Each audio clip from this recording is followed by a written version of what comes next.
नाज़िन खैरपुर जे ख़ानगी school में साइंसी मेलो मुनक़िद कयो वियो। रिपोर्ट करे रहियो आहे शकील जामरी। इल्मु इंसान जी टी अख आहे। अॼु जे जदीद दौर में साइंसी तालीम जी अहमियत ऐं अफ़ादियत खां को बि इनकार नाहे। खैरपुर जे सिंध चिल्ड्रन अकेडमी में ॿारनि जे लाइ साइंसी मेलो लॻायो वियो। उन मौक़े ते उस्तादनि ऐं शागिर्दनि आवाज़ टीवी सां ॻाल्हाईंदे चयो त ईंदड़ वक़्तु जेको आहे उनजी पूरी ज़िम्मेवारी असांजे ॿारनि में शिफ्ट थियणी आहे। उन सिलसिले में असांजी इहा कोशिशि रही त असां पंहिंजे इदारे जे ॿारनि खे वधि खां वधि अॻिते आणण जी कोशिशि कयूं। उन सिलसिले में अॼु असां हिते साइंसी मेलो कराए रहिया आहियूं। असां स्कूल में ॿारनि खे प्रैक्टिकल भी करायो वेंदो, जस्ट रटो नाहे करायो वेंदो ऐं माशाल्लाह सां ॿारनि इलाही महिनत कई है, इलाही सुठे तरीके से परफॉर्म किया है। एग्जीबिशन के साथ हमने क्या किया कि थोड़ा सा फन रखा, फिर हमने फूड फेस्टिवल भी किया, बच्चों ने अपने स्टॉल लगाए ताकि उनको पता चल सके इन्वेस्ट क्या होती है और जो है अर्निंग क्या होती है।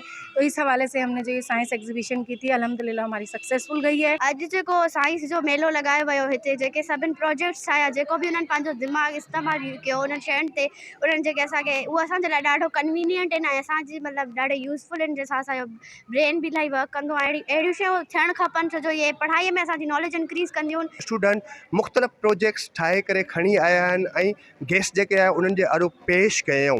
मुख़्तलिफ़ प्रोजेक्ट जे बारे में असां चवंदासीं त हर स्टूडेंट साइंस वारा आर्ट वारनि सभिनी पंहिंजा प्रोजेक्ट ठाहिया ऐं मुख़्तलिफ़ प्रोजेक्ट तमामु बहितरीनु ठाहिया। ऐं असांजो चवण जो मक़सदु इहो आहे त सिंध जेका आहे उहा अॻे ई एजुकेशन जे हिसाब सां वीक आहे, उनखे असांखे उजागर करणु घुरिजे। असांजी हिकिड़ी नंढड़ी ते कोशिशि हुई जेको सॼी दुनिया खे ॿुधाइण जे लाइ त असांजे सिंध में कहिड़ो टैलेंट आहे ऐं उनखे टैलेंट खे ज़ाहिर करण जे लाइ तव्हां ॾिठो सॼो ॿारनि जो टैलेंट वग़ैरह केॾो ॿार हिकिड़ो ख़ुशी महसूसु कई ऐं तव्हांखे बि हिकिड़ो सुठो लॻो। मुख़्तलिफ़ माण्हू आया हिते, मुख़्तलिफ़ उनखे ॾाढो लॻो, डॉक्टर आया, इंजीनियर आया।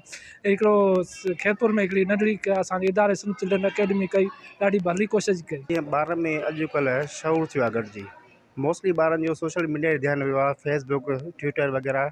साइंस एग्ज़ीबिशन जे बारे में ॿारनि खे ख़बर न आहे, इहो इन करे असां मेलो अरेंज कराईंदा आहियूं जीअं उन्हनि खे साइंस एग्ज़ीबिशन बारे में ख़बर पए। ज़रूरत उन ॻाल्हि जी आहे त सिंध जे स्कूलनि में साइंसी बुनियादनि ते तालीम ॾिनी वञे।